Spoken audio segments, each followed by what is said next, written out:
Yeah, that's a wizard. 100%. Calling the game right now. Dressed like the Michelin Man, ready to get my on. A really good team that shouldn't have been. 7 different teams won conference championships. U of A not one of them. I just wanted to point that out. Welcome, everybody, back to the Sports Experience Podcast. It's Dom and Chris, and today we're going to go to the baseball diamond. Yeah, we're back on it. Who we with? We are on a one-way ticket to the Bobby Bonilla Zone. Oh, dang. One of the best smiles in the game. I'll give him that. Oh, we'll bring that smile up later when we talk about a certain New York Mets. Yeah. Talking Bobby Bonilla. Bobby Bonilla. Roberto Martin Antonio Bonilla, born February 23rd, 1963 in the Bronx, of all places. Kind of a nice little Bronx tale we got going today.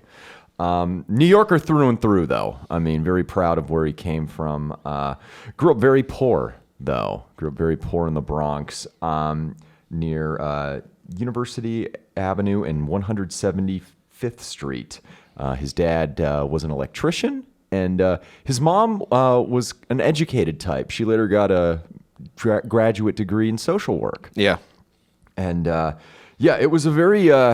Humble upbringing, yeah. Very poverty, very dangerous upbringing, if you want to go into that. I was going to say he went to high school in the Bronx, middle school in the Bronx, and during this time it was like pretty bad. So he had sports to kind of rely on. And you see this with a lot of guys that have this, or they kind of stay out of trouble because they excel at sports. And he had a really good upbringing with his parents. Even though his parents divorced when he was 8, they were both very involved in his life. Like his dad would talk about after the divorce, he'd drive up next to their apartment and they'd have the light on before they went to bed so he could see all the kids were safe and at home. Yep. And his dad was an electrician, and he'd go into all these old buildings where you couldn't tell like which wires were which, and he'd get shocked off a ladder. And he'd always speak about how his dad was his hero. And he's like, look, I'm not a hero. I play baseball. Your parents should be your heroes. Almost like Charles Barkley. Oh, yeah. Almost like the Charles Barkley, or it's just like, why are you idolizing these guys? Your dad's out there busting his ass every day. Yeah, he would talk about sleeping with his bat in his bed with his brother Javier, taking practice cuts. His lady friend and later wife would talk about her mom always taking a glass centerpiece off the table because he'd always just take hacks. And he was a switch hitter, so he'd do it from both sides. Yeah. On the dining room table. And he would always say, you talk about pressure in baseball.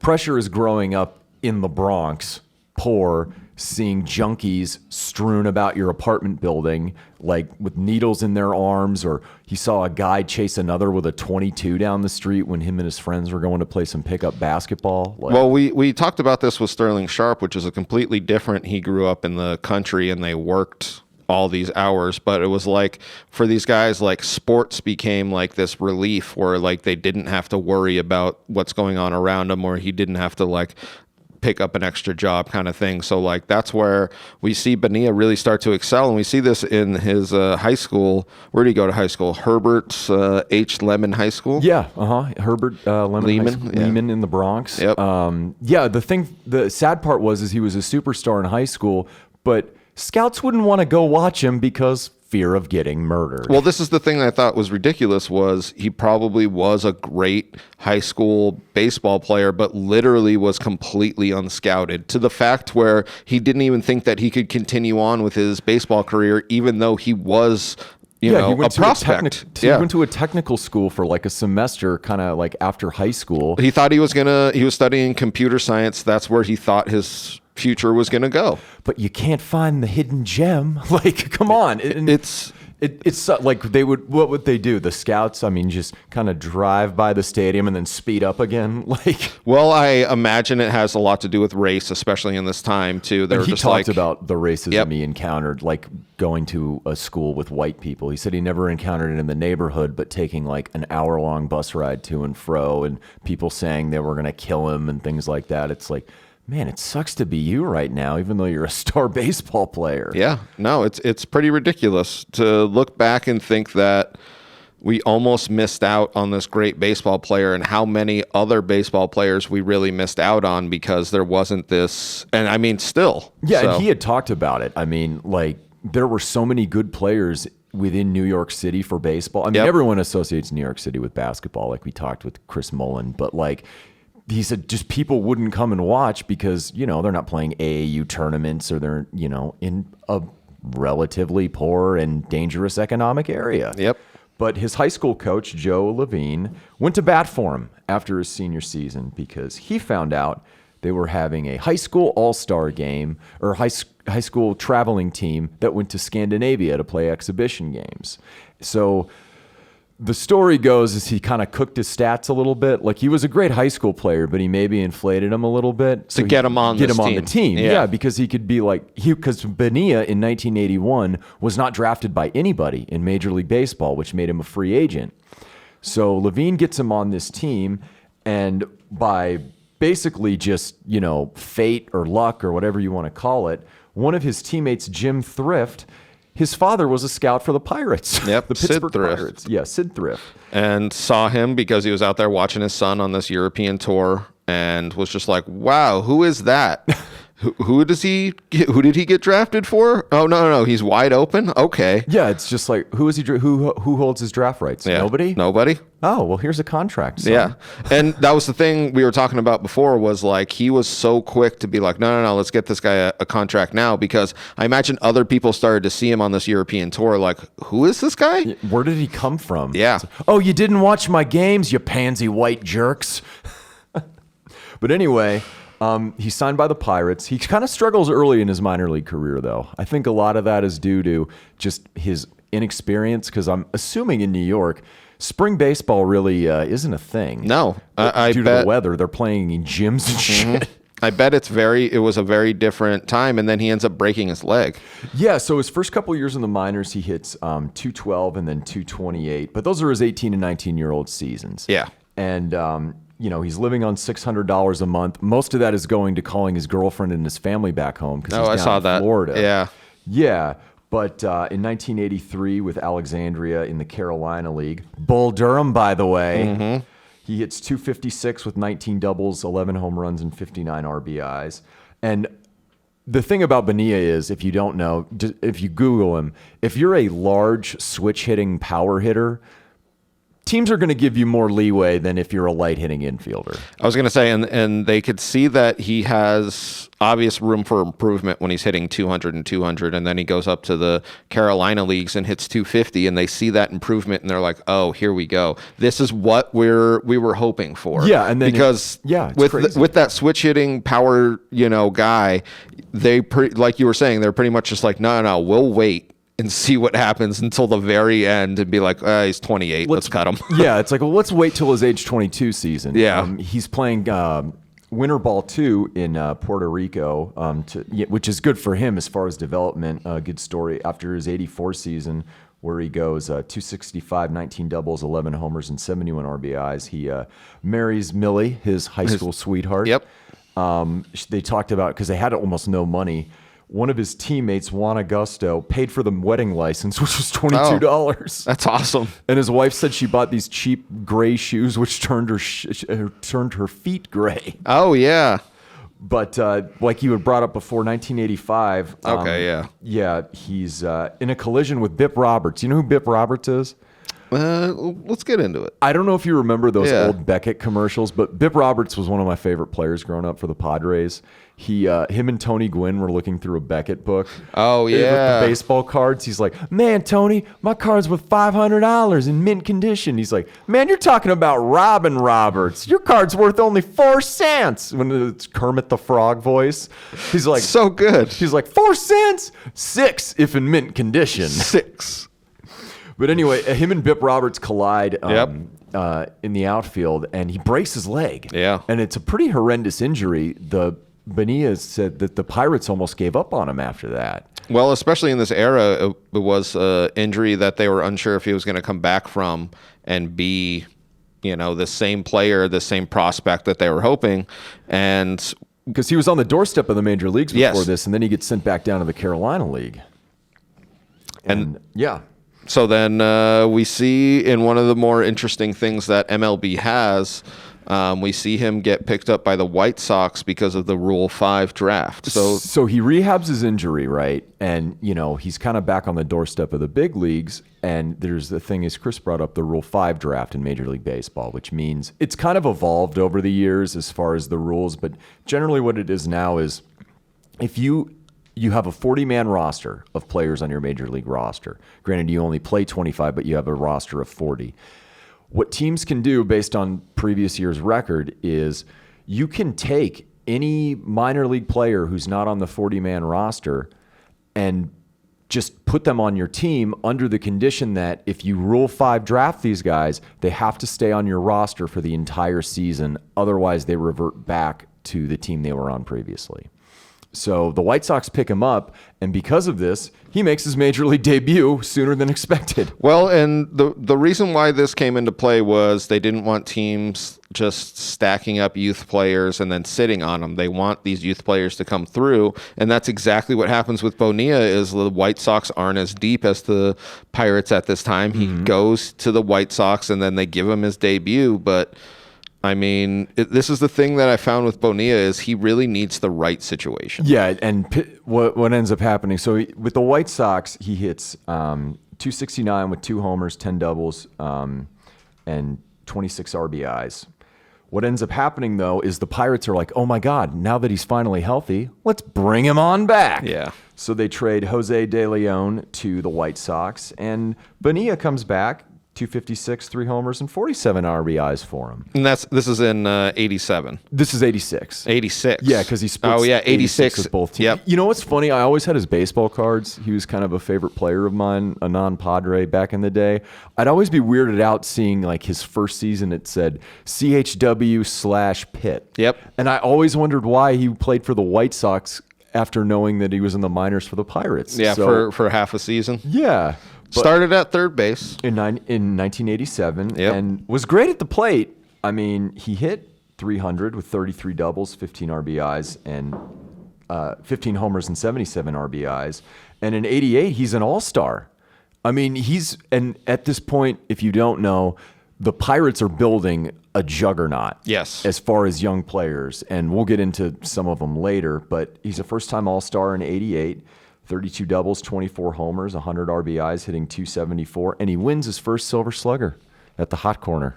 That's pretty impressive. Well, that's what we kind of constantly come back to because this is in 88 where he ends up getting moved from third base to right field. Yeah, and he was a horrendous infielder. This is what people were saying was he was so good at the plate that they were putting him at third. Like, yeah, but I mean, he's just making it all up. They move him to this outfield, and you look at this outfield. Yeah, they moved to right is field. So ridiculous with how young him you can't Bonds. It's crazy. You can't take him out of the lineup because he's hitting, but when he commits 67 errors in 2 seasons at an important position, yes. It's like, well, we got to find somewhere for you, so they put him in right field. And he actually does all right. That's the thing that people were saying is that should have been his position, and I imagine because of his lack of kind of coming through, he should have been more of an outfielder. Well, his body build fits outfield a little more. Yeah. Because at third base, the kind word is rotund, and you'll see that towards the end of his career. He's a big guy. Yeah, he's a huge guy. In 89 you brought up. And the outfield, too, like we had talked about. You have Barry Bonds in left, should be a Hall of Famer, steroids or not. Andy Van Slyke in center, all-star on some really good Cardinals teams previous to the Pirates.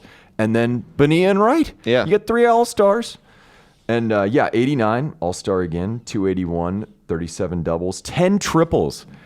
Did you see, because we did Eric Davis earlier, that one ball that he hit in the gap that he just gunned down Bonilla at third base? Yeah. Not a very fast runner, but still 10 triples is I was going to impressive. say, with how slow of a base runner he is, 10 triples is ridiculous. Also, the amount of doubles he has. He's a double machine. Oh, he's an extra base hit machine. One of these seasons, he leads the entire league in extra base hits. Yeah. 24 homers, 86 RBIs. And the Pirates are now primed to make some runs towards the postseason because they've acquired all these guys, via trade or draft. They're all developed. And 1990 is a really special year for them. They win the NL East with a 95-67 record. And this might be Bonilla's best season in the majors. Yes, I would say. He finishes second in the MVP voting to his teammate Bonds. He's an all-star again. Career high 112 runs that year. 39 doubles, 7 triples, 32 homers, and 120 RBIs while hitting 280. I mean, you could make the argument that year that Bonilla probably should have been the MVP of the National League. Well, that Pirates team was pretty ridiculous. So it goes to show like how great they were, and they really should have had one World Series under them, but that's all right. Wins a Silver Slugger, but unfortunately, this is a 3-year run for the Pittsburgh Pirates where it's hello darkness, my old friend. Yes, exactly. They go to the playoffs, and we talked about it in our Eric Davis episode. They're playing the Reds, who won the NL West, and if you didn't know, the Reds were in first place from day one to the end of the season. Yeah, they were wire to wire. Yeah, wire to wire. They lose the series in 6 games. Bonilla has a horrendous series, much like Bonds, and Bonds was, until that 2002 World Series with the Giants, he was known as a postseason choke artist, like a complete and total one. Bonilla only hit 190, 1 double, and 1 RBI in that series. Cincinnati staff with Rijo, Browning, and those guys pretty much just shut him down. Yeah. But 1991, this is an important year for Bobby Bo because his contract's going to be up after the season. And as my brother-in-law will tell you, the Pittsburgh Pirates have been run by a bunch of cheap fucks for the entirety of his lifetime. Yeah. But so Bonilla's contract's going to be up, and he doesn't want to leave Pittsburgh. Him and his wife love living there. I was just going to say, like, he even said he was going to take a lesser contract, but like they were offering him like nothing. I think the thing was that, and it pissed Bonds off too, whose contract ended up after 1992. Yeah. They gave Andy Van Slyke a very lucrative contract extension. And some people will claim race, some will claim that they're just cheap in general, but it really rubbed Bonilla and Bonds the wrong way. But it doesn't affect his play on the field in 91. Not only is he good, the Pirates are really good. He won a Silver Slugger. He finished 3rd in the MVP voting that year. Hit 302 with 44 doubles, 6 triples, 18 homers. And that was the season he led the league in extra base hits. 100 RBIs and a career high 391 on base percentage, which is pretty dang impressive. Well, you see him in this contract year, and he's pretty much showing everybody else, like, hey, this is what you're going to get. Pirates are not paying it out, so like the biggest suitor's going to come in. I'm going to walk. Yeah. Yeah, like I'm going to walk after this season. I hope I win a World Series here and I'm immortalized. They finished 98 and 64. Jim Leland is their famous skipper, who he'll come back into play later. But the damn Braves finally are good again with their starting rotation of John Smoltz, Steve Avery, and Tom Glavine. Well, that's what I've noticed in this like 89 to 92 or whatever you want to call it, 88 to 91, is really pitching wins these series where everybody thought the Pirates were going to be the team to go on. They're just like, look at this, Bonds, Bonilla, 3-4, 2-3, and like it really turned into these guys who were just like, no. It's going to be a 1-0 game. Oh, yeah. And this is what I'm talking about with the Braves. Exactly. It's going to be absolutely a pitching duel, and we're going to win. And the umpire's strike zone, goddamn Braves. You throw a strike in the opposite batter's box. Is Tom Glavine giving you a beeger in the goddamn clubhouse? Jesus. No, but the Pirates are up 3-2 in this series. Yeah. Yet they have to face in Games 6 and 7 Steve Avery, who kind of lost to history. Should probably do an episode on him, but there were people who'd argue in that 91 and 92 season, he was better than both Smoltz and Glavine. Yeah. But they end up losing to Avery in Game 6, which forces a Game 7, and John Smoltz, much like Game 7, which he lost in the World Series later that year, pitches a masterful performance in the win. And the Pirates lose in 7 games. And it's really a tragic thing to see because they probably would have given the Twins fits in that year's World Series with Kirby Puckett. I was going to say it would have been more of a, I feel like an even matchup. Like they really probably could have taken the Twins. But this is the thing about this Pirate team, and you see it kind of blow up right after this, is like they really have these windows where it's like, all right, here's our 3-year chance. And just then like they did about 10 years ago. Yes, exactly. And then now Bonilla's just like, they obviously aren't going to pay me. Where am I going? And I should note he did well in that series. He hit over 300. Not a lot of extra base hits, but he did well. He was a when good, called upon. yes. But when the season ends, it's a free agent feeding frenzy for his services. One thing I wanted to bring up is he is from the Bronx, and the Yankees, had they been run by George Steinbrenner at this time, remember, he was suspended from baseball for the Dave Winfield stuff. Yeah. He likely would have signed with the Yankees.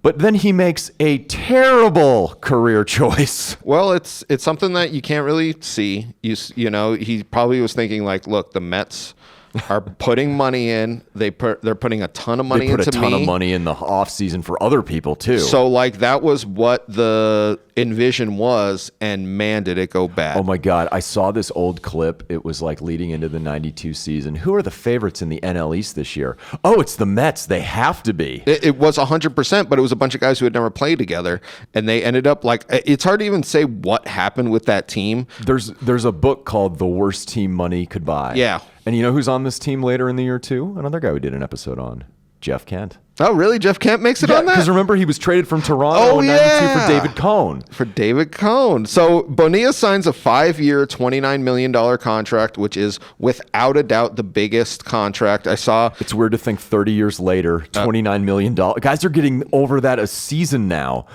Middle relievers are getting that. Yeah. Like, come on. But this is something I found so interesting. He got $6.1 million in his first year with the Mets, which was actually over $2 million over the next contract. So he was getting paid that much more than everybody else. Oh yeah, no, I mean he was supposed to be the savior because they just come out of that, 86 and those late 80s almost but not quite years. The funny thing at his press conferences, he puts on a Mets jersey and a hat, and he addresses the press that says, I love this. You're not going to be able to, I know you're going to try, but you're not going to be able to wipe the smile off my face. To quote Happy Gilmore, talk about your all-time backfires. Well, this was something that people were saying was like there was problems in the locker room, but man, Bonilla hated the New York media, and the New York media hated him from like day one. Oh yeah. And it was kind of confusing as to why there was this like hatred where he immediately came in and was just like, I know you guys are pieces of shit. I'm going to be smiling through this whole thing. And then like there's a bunch of stuff with him in the locker room, like cussing them out and like all kinds of challenging them to fights. And the worst thing for him was that he didn't play particularly well, like the rest of the team didn't play particularly well. Well, this is why it really exacerbated the situation. Was he was the highest paid player in MLB, and he really went into a slump. And I feel like it had to do with he needs the right situation. So I feel like he wasn't getting the backing that he wanted from the fans, from the locker room, everything. Well, when you don't have the clubhouse, a strong starting staff like the Pirates had with Doug Drabek, you don't have the likes of Bonds and Van Slyke and Jeff King in your lineup kind of to protect you. Bad things are not, and you're on the Mets. I'm sorry, Dave, but you're on the Mets. Like, it doesn't work. Well, it's interesting because we see these. You see these fans be like, why don't they just put $100 million and buy all these players? That just does not work. No. You have to have a system that the right players come in. And this is one of the greatest examples of that end up backfiring. You spend free agent money to make the final pieces. The core of your team has to be the team. You spend wildly in free agency to get the last piece, not the piece. And we see this later in his career, which I feel like is what he becomes is almost like a hired gun, and they almost just try to get like 6 hired guns. They're like, look, we're bringing them all together. It's going to be the Wild Boys. Wild Boys. And you're just like, no, that's not how any team sport works. No, especially baseball. Especially baseball. Seriously, though. Basketball, okay, maybe. Even football, if it's like a quarterback. I was just going to say, baseball. It really, you still have to have those pieces around where it has to fit in, and this is The Worst Team Money Could Buy. That's the perfect title of that book. But this is probably one of those situations that you look at with Bonilla where he absolutely hates his time in New York more than I feel like anybody could. He hates the media. He hates his teammates. There's stories about him, and it's true. You can see it in the video. He puts in earplugs when he goes to bat so we can't hear the boos at home games. At home games. And it was echoing. He called the press box to contest an error that he committed in one of the games, which is like, you're only making things worse for yourself, bro. I know you're placed in a crappy situation, but you said, oh, the Mets, that's a good choice. Well, people are saying that he took the money and not the right situation. But if you look at the amount of money they are offering him, it's like, how would you not take Krusty and the Canyonero, man. That's all I can think of. Canyonero. Brakes truck up to my goddamn house. Canyonero. She blinds everybody with a super high beam. She's just squirrel squashing, deer smashing, rapping machine. Canyonero. So in 92, he hits 249, 19 homers, 70 RBIs. Rebounds in 93 to make the All-Star team. He only hits 265, but does have a career high 34 homers. At 21 doubles, 87 RBIs. And then 94, it's a strike shortened year, but he's picking it up. It's just the rest of the team around him isn't. I was just going to say, so 92, he starts off horribly. Yeah. And then even though he digs himself out, he was literally an all-star in 93. Mm-hmm. Even though he does that, the Mets fans, media are still like, this is a bum. Get out of here, you bum. Go and you're back just to Cincinnati. It's ridiculous because you still have him under this gigantic contract. It's an albatross. Yeah. It's horrible. He hits 290 and 94 with 20 homers, 24 doubles, and 67 RBIs. Like I said, it's a strike. He probably could have done better. Yeah. Probably could have had it in 30s for his dingers. 95, though, he has a great year. He's an all-star for the final time. In 80 games for the Mets, he hits 325 with 18 homers and 53 RBIs. But then he's given a reprieve. This is when he becomes a hired gun. Yeah, this is like, that's a perfect statement for that. Yeah. It's really, if you look at his career, he really comes in as just like, all right, this is going to be our right fielder. He's going to go in. He's going to be solid at the plate, not ridiculous, but we're not going to have to worry about him whatsoever. He's going to act like a veteran professional and do his thing as long as we're good, as long as we have pieces and our fan base isn't insane. So on July 28th, 1995, he's traded to the then contending Baltimore Orioles for outfielders Alex Ochoa, Damon Buford, and a player to be named later who was pitcher James Williams, I believe. But in Baltimore, he does even better. I was going to say, in Baltimore, he really becomes that free agent that you want. He puts the team together. And 333, which is 1 out of every 3 trips he's getting a hit. 10 homers, 46 RBIs, 12 doubles, and he finishes with a career high 329 batting average, 182 hits, along with 28 homers and 99 RBIs for the season. The Orioles missed the playoffs, but because he has an extra year left on his contract, 96 he stays in Baltimore, and that was a year where they brought in other hired guns, like a Robbie Alomar, like a Jimmy Key to add to their pitching staff. So, I mean, Baltimore, Jimmy Key had jumped ship to the Yankees, I believe. But yeah, 96 goes into that year. They get the AL wild card, so he's back in the playoffs for the first time since 91. Yeah. Finish 88 and 74. That year, he hit 287 with 28 homers and 116 RBIs. And he's in a lineup where he's completely protected. This was the year Brady Anderson was on steroids, hitting 50 homers. Alomar's in the prime of his career. Rafael Palmeiro's doing Viagra commercials and taking steroids probably for him. So he's nice and protected in that lineup. Does a great job. They make the playoffs. They go up against the Indians in the ALCS that year, where Alomar played the hero. But Bonilla has a grand slam in Game 1 for him. So everything's cooking. They win that series 3-1 in 4 games. Then AL champs. And then they face the team that beat them in the division in the ALCS. Yep. And things don't really go right for Bobby Bowe in this series. I think a lot of it is due to the momentum shift in Game 1, where that young child on a Derek Jeter fly ball to right reached over the railing. Oh, yeah. Stealing it from Tony Tarasco. But after tying the series at 1, they end up losing in 5. He hit only 200 in the ALDS and then went 1 for 20. His only hit of that series was a home run. I know, I saw. Which is sad because we were talking about with the Pirates, he does have these slumps that you see in the playoffs, like this with the Orioles, and it really cost them because he was in this huge offensive producing lineup, I bet it costs them, not the series, but I mean, we see that's where this. When your 4-5 hitter's only hitting 50. That's exactly Like- 50.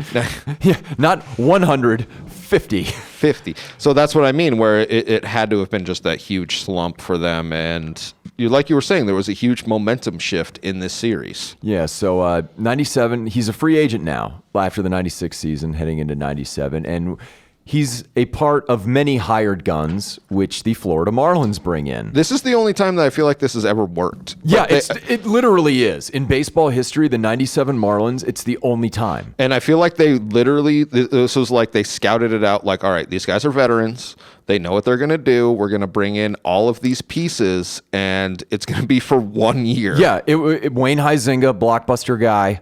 Yeah, actually, blockbuster guy. He was the one that was like president of Blockbuster. They bring in Moises Alou, the guy that peed on his hands in the shower to make them tougher. Oh. They brought it. All-star, by the way. He was a great player, Alou, left fielder. They brought in Gary Sheffield, who we Yep. did an episode on.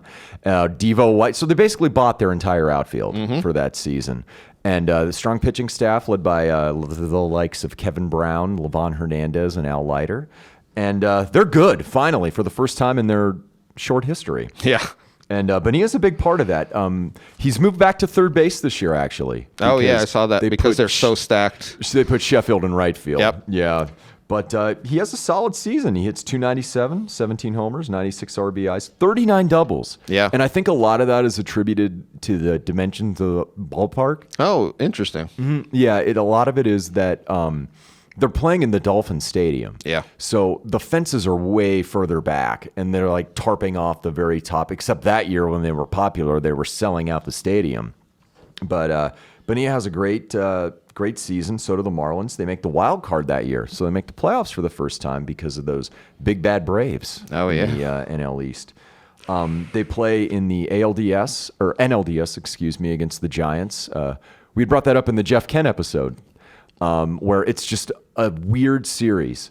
And much like the 2003 one, like I know game 2, the winning run is scored when the center fielder throws it. He throws a dart. It should have had the base runner by a mile. It hits the pitching mound and just skips vertically. Yeah, it just goes straight up in the air. And then Devon White has a grand slam in a game which Ken hit 2 homers for San Francisco to basically win him the series. So they win the NLDS, and then they have to go up against the Braves in the NLCS. And in the NLDS, Bonilla hits 333 with a homer and 3 RBIs. And then against the Braves, and this is one of the craziest NLCSs I've ever seen. Like we were talking about that Brave strike zone. Oh, yeah. They got the same thing done to him by Levon Hernandez in Game 5, I believe. In Game 5. If you go and watch that, it's probably one of the worst umpiring jobs, but I still enjoy it because it's like the Braves had been getting away with that for a decade. And So it finally came back. it's like Matt Damon in Good Will Hunting. How do you like them apples? Yeah. I got a number. That was a strike. Well, it's got to be unbelievably frustrating at that, especially with that era of Braves pitchers where they could paint corners, and then for some reason, when it was obviously a ball, they would just like still get strikes. It must have been quite Well, frustrating. their big three at that time, Maddox, because Avery's gone, it's Maddox, Smoltz, and Glavine. Their best pitcher in that series was their 4th starter, Denny Nagel. Oh, yeah. Actually. Yeah, he was the one that won them, I think, both their games. But he hits 261 with 4 RBIs, and for the first time in their history, the Florida Marlins are in the World Series, and Bobby Bonilla is in his first World Series. in their long and, Yeah. historic history. Oh, yeah, in 4 years, I think? 4 years? 5 I was just Yeah. trying to think that when I was thinking that, because I think they started in '93. But So they But make Bonilla the World plays Series. But Bonilla plays a huge role in this World Series, particularly Game 7. This is one of the most, like we talked about 91 in the Kirby Puckett episode about it being a very exciting series. 97's just as exciting, Yep. and they're playing the Cleveland Indians, who are finally good. I was just going to say this was one of those teams where it's like, look, it's one of the oldest teams. They finally make it to the World Series, and they're playing They have not won Marlins. They have not won a World Series in 49 years, and they're playing the Marlins, the Nouveau Riche Marlins. Oh shit! And There was a lot of Randy Newman's. I was just gonna say there's a lot of Randy Newman playing. All right, so Bonilla in Game 7 plays a very important role because the Marlins give up an early lead. They give up an early lead. They're down 2-0 up until the 7th inning, the bottom of the 7th. Jarrett Wright is firing bullets for Cleveland. He's like basically a 20-year-old. Yeah. And Bonilla comes up and hits a home run. Granted, it's a solo homer, but it cuts the deficit to 1. And by the 9th inning, when Jose Mesa comes in and allows a run where they were putting the World Series trophy literally in Cleveland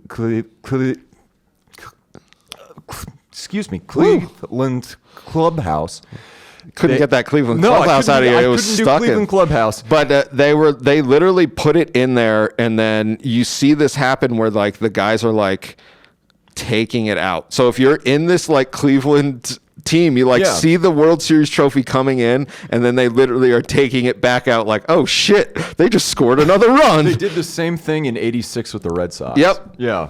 But by the 11th inning, bottom of the 11th, Cleveland gets some bad breaks. There's Tony Fernandez boots a ball. Bonilla gets like basically a seeing eye single, although he's thrown out. They have enough base runners on that Edgar Renteria singles home Craig Counsell, and the Marlins and Bonilla are champions. Which is insane to even say in this 97 series, but it's one of those really great tight series that you're thankful for, because you want these, these actually like the Super Bowl, the World Series, you want them to be good series, and this was be a blowout. Yeah, all the games were pretty close, and it was a lot of veterans winning their first and like shit like that. Yeah, so. Sheffield winning his first. Yep. I mean, you had Darren Dalton and Jim Eisenreich from those '93 Phillies teams. Yeah, I mean, it was nice to see. But then Wayne Huizenga decides after the season, no more. Well, it was just like, we did it, guys. They're like, yeah, we could do another one next year. He's like, no, we did it. Not so fast, my friend. It's over.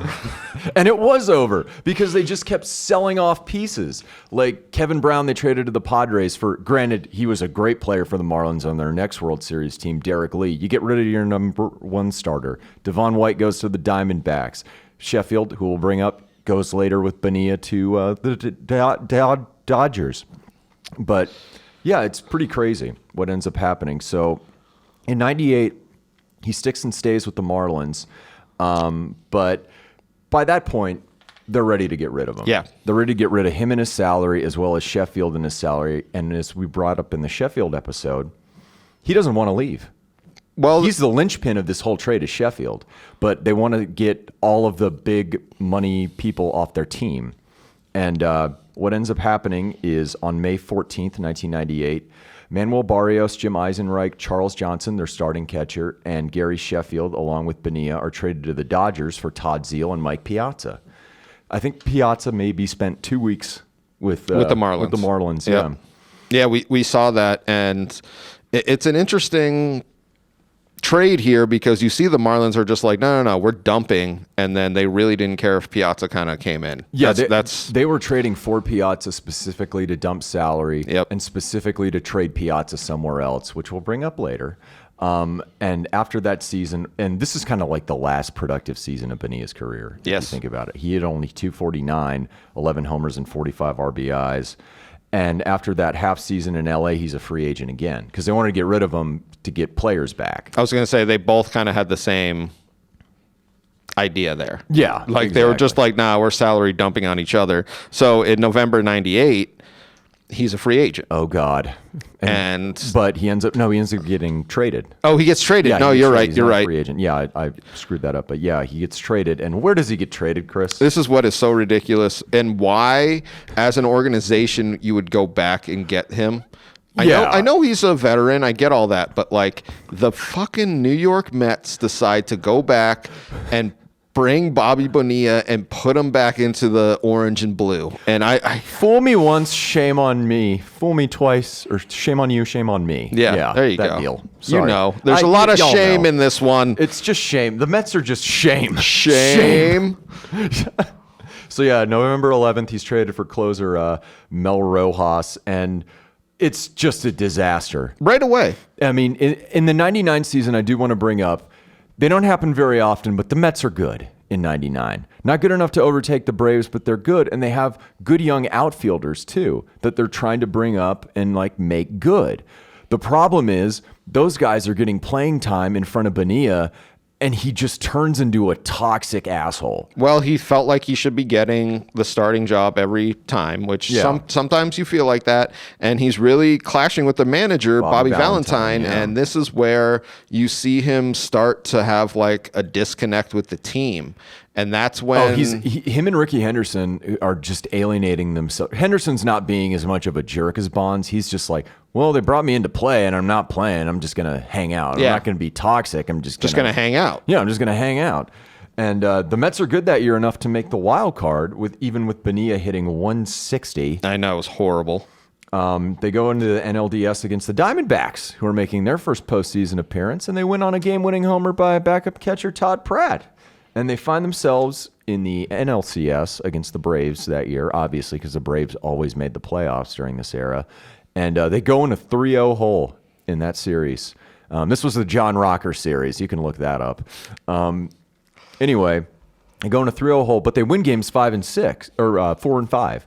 And heading into game 6, Bonilla's not playing. And during the game where they're trying to make this historic comeback, towards the end, him and Ricky Henderson leave the dugout and are playing poker in the clubhouse. Now, I've heard a story about this, and I want to see because I've heard it be kind of contested that he was asked, or they said that he would have been asked to come in and pinch hit. Yeah. But he literally was in the clubhouse playing cards with Ricky Henderson. And that's what they said. They were like, it was like the 10th inning and we were looking for you. And they were like, oh, no. Him and Ricky are just in there. They were like done with the game. Yeah. And it was like that kind of, and I hate to say it, but as a professional, even if they're being like, if the Mets are being unprofessional, you feel like you still should be professional. And this is where I feel like Bonilla really lost it for me but we see it actually benefits him. Benefits him so greatly monetarily,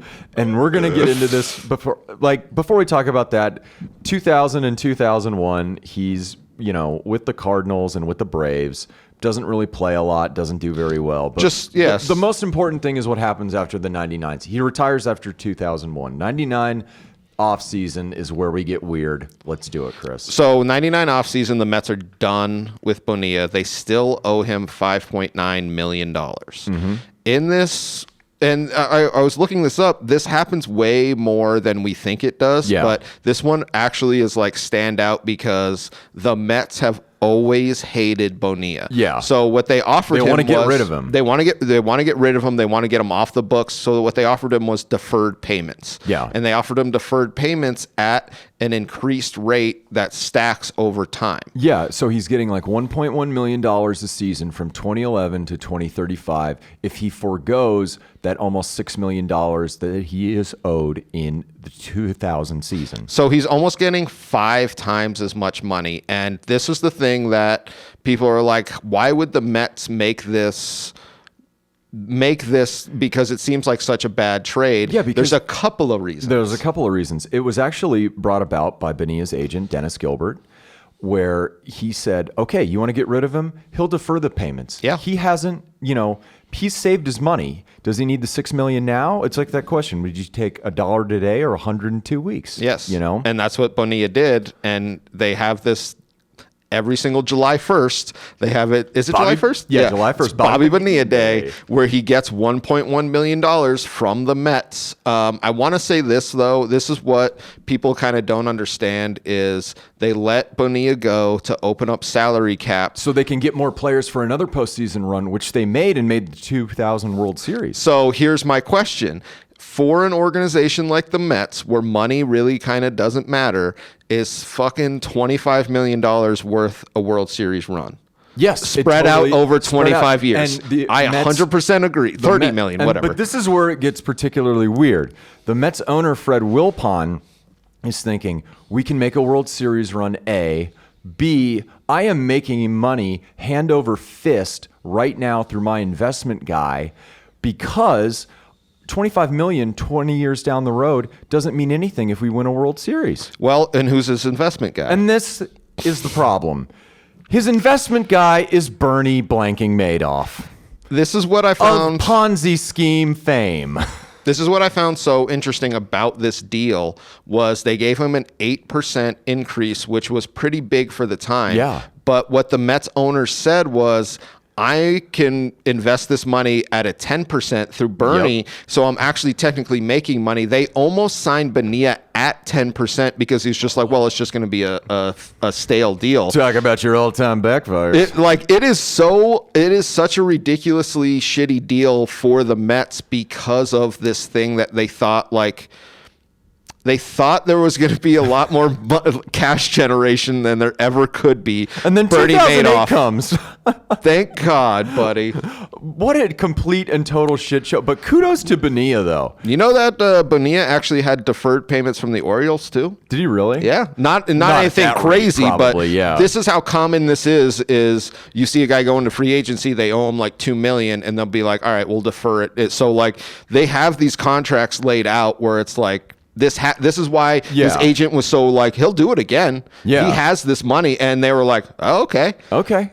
This Madoff guy seems to be on the level and making us all sorts of, oh my God. Manny Ramirez actually has a huge one from the Red Sox. Does he really? Yeah. And they were glad to pay it because, and this is what people were saying. First World Series in 86 years. They love him. And they were like, no, we're happy to do this. The thing with Bonilla and why this we hate him and want him gone. Yes. They hate him and they have to pay him $1 million every year. And this is what I found so ridiculously funny. I believe it was 2017. Yeah. The Mets made the World Series. 15. Yes, 15. And they listed their top like 4 salaries. Oh God. And it wasn't even, their top guy wasn't even half. So their 2 top salaries did not equal what they paid Bonilla in that year. That's what I'm talking about. Oh my God. And these payments, if you don't know, continue till 2035. So if he recoups all that money from just being a dick, holy cow, that's amazing. Oh, it's the greatest asshole money I could ever imagine. But off of the contract. Still great career. We can wrap it up with this career. I mean, 6-time All-Star, a World Series winner, a .279 batting average, over 2,000 hits with 2010. 287 home runs, 1,173 RBIs, and he won 3 Silver Sluggers. I mean, that's the thing I wanted to talk about Bonilla today, is everyone remembers either A, the contract, or B, his horrendous stints in New York. You got to look at it in the aggregate, where this guy, not a Hall of Famer, but a really good ball player for a really long time. Yeah, not a Hall of Famer, but in that like almost second rung of guys where you're just like, yeah, he'll never be one. But really great player who went through these ups and downs, needed the right thing. And like you said, World Series champion, you can't ever take that away from him, plus that $30 million. Plus the $30 million. And I mean, when you think about it, if he had maybe chose another team in 92, outside of the Mets, leading into that 91 or 92 season, you were thinking this guy could be a Hall of Famer. Yes. Like, that's where it was going. That's the direction it was going. Didn't quite get there, but a great baseball player, Bobby Bonilla.